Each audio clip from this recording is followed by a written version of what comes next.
kita akan belajar tentang cara kerja ginjal. Nah, ginjal pada manusia itu ada dua. Ya, ada yang sebelah kiri dan ada yang sebelah kanan. Nah, ginjal ini adalah organ vital pada tubuh manusia. Ginjal fungsinya untuk menyaring darah. Jadi biar darah kita itu bagus, itu disaring oleh ginjal. Nah, nanti ada pembuluh darah yang masuk ke dalam ginjal. Nah, pembuluh darah ini itu membawa darah untuk menuju ke ginjal supaya di ginjal nanti disaring. Dan hasilnya itu darah bersih itu nanti akan dikeluarkan melalui pembuluh darah vena. Kalau tadi yang masuk pembuluh darah arteri ginjal, yang keluar itu adalah pembuluh darah vena ginjal. Kemudian hasil ekskresinya yaitu urin. Nah, urin nanti akan dikeluarkan melalui ureter. Oke, kita lihat sekarang.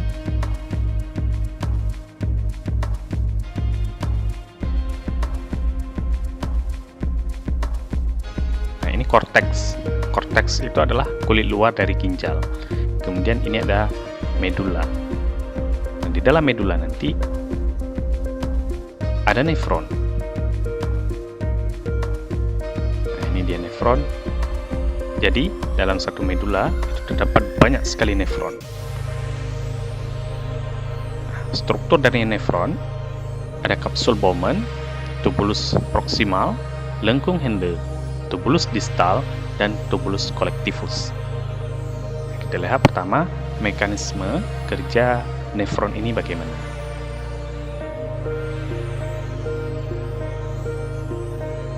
Ini ada pembuluh darah. Pembuluh darah ini namanya adalah pembuluh darah aferen. Pembuluh darah aferen itu pembuluh darah yang membawa darah yang masuk ke dalam glomerulus nanti. Jadi ini darah masuk.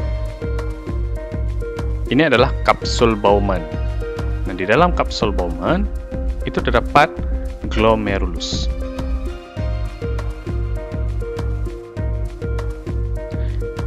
Di glomerulus terjadi yang namanya filtrasi atau penyaringan. Darah disaring, hasilnya adalah urin primer. Nah, urin primer ini masih mengandung zat-zat yang masih dibutuhkan oleh tubuh. Contohnya seperti glukosa, asam amino, asam lemak, vitamin, mineral. Jadi urin primer ini itu disimpan sementara di dalam kapsul Bowman.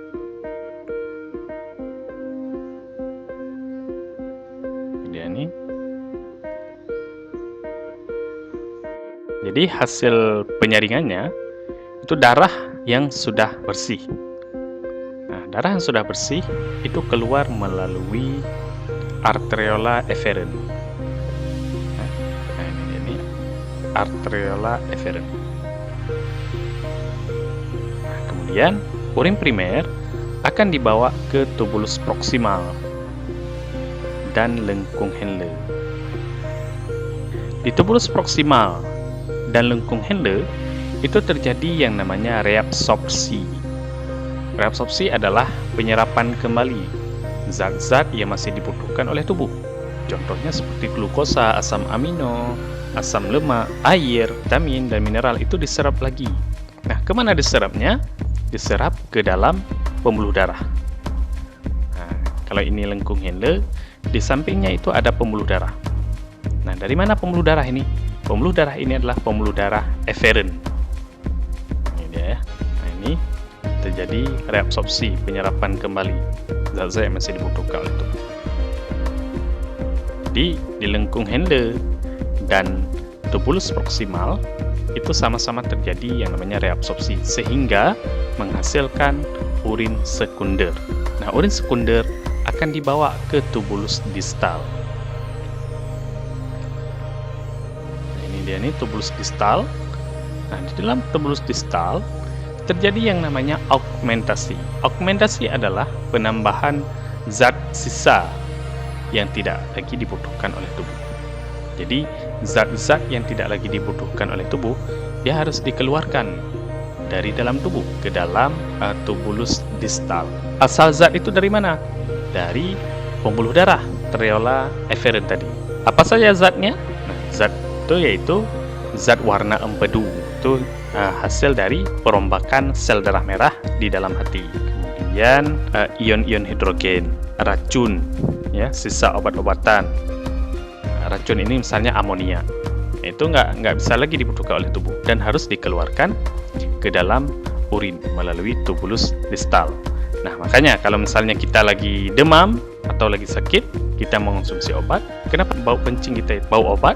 Karena zat obat-obatan itu nggak boleh berada dalam tubuh. Sisa obat-obatan tersebut harus dikeluarkan. Nah, kemudian begitu juga dengan racun.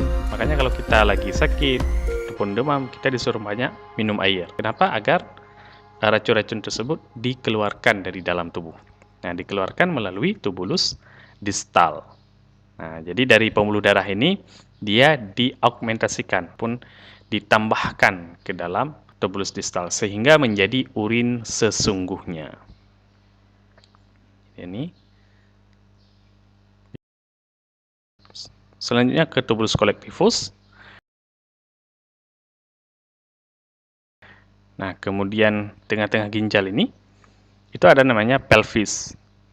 Nah, jadi urin sesungguhnya ke pelvis, selanjutnya ke ureter, dan ke kantung kemih. Nah, di kantung kemih ini ditampung sementara sebelum dikeluarkan keluar tubuh.